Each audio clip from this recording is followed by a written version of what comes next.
Welcome back to Empowered with Elizabeth Nomofsky, where we're discussing activism, trailblazing, and social awareness with author and media personality Valerie Gibson. Val, before we went to break, you were talking about going to the ball pregnant, and people were horrified at the fact that you were there.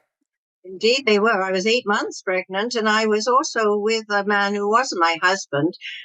He was away at sea. He was a merchant seaman. And one of the guys in the reporter's room offered to escort me.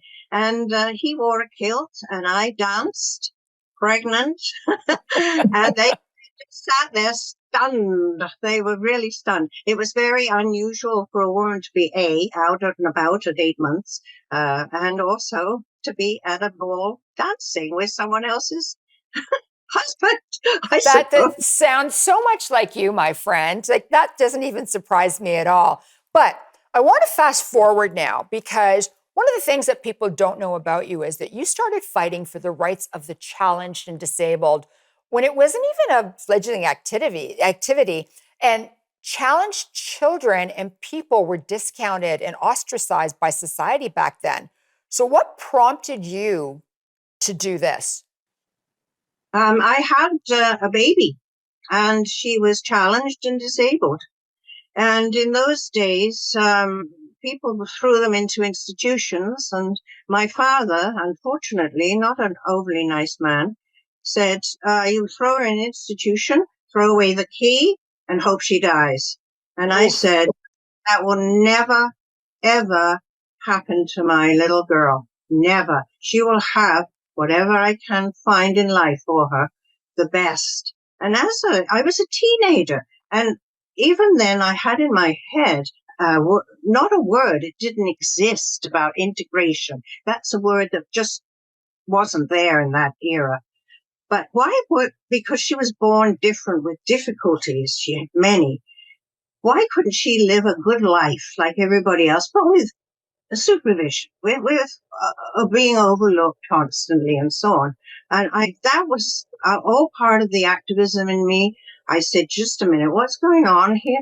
People did not want challenged people, children or adults. They didn't want them in those days. It was a cruel world for anyone in that situation. There was no support services. There was no social services. There were no schools. There was nothing.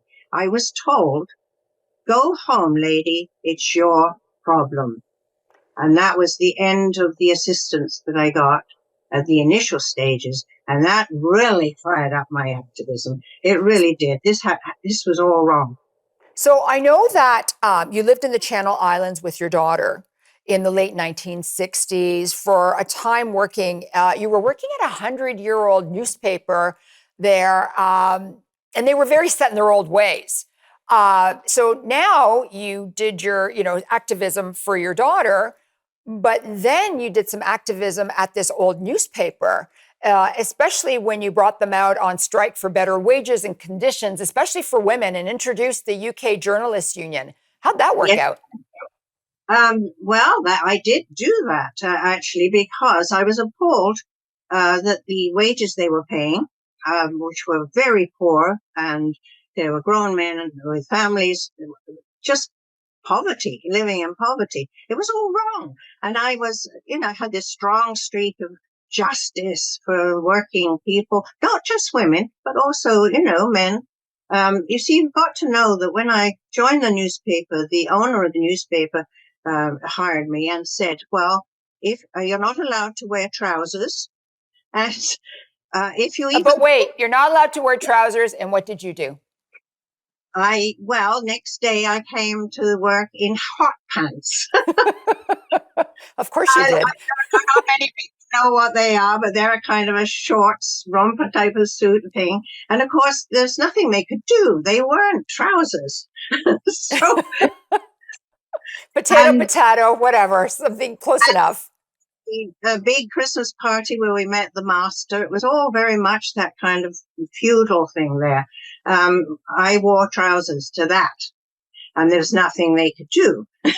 So as for the union, we were told, think union and you're fired. Well, that set the spark off for me, because you see, with the poverty I saw the men with their families, The mantra of the island was, if you don't like it, get off the island. It was very simple. So let's end on that right now. The mantra, if you don't like it, get off the island. I mean, you were dealing with a lot right now. So we're going to come back and talk to you about other things that you dealt with. So please don't go away. We'll be right back with Valerie Gibson.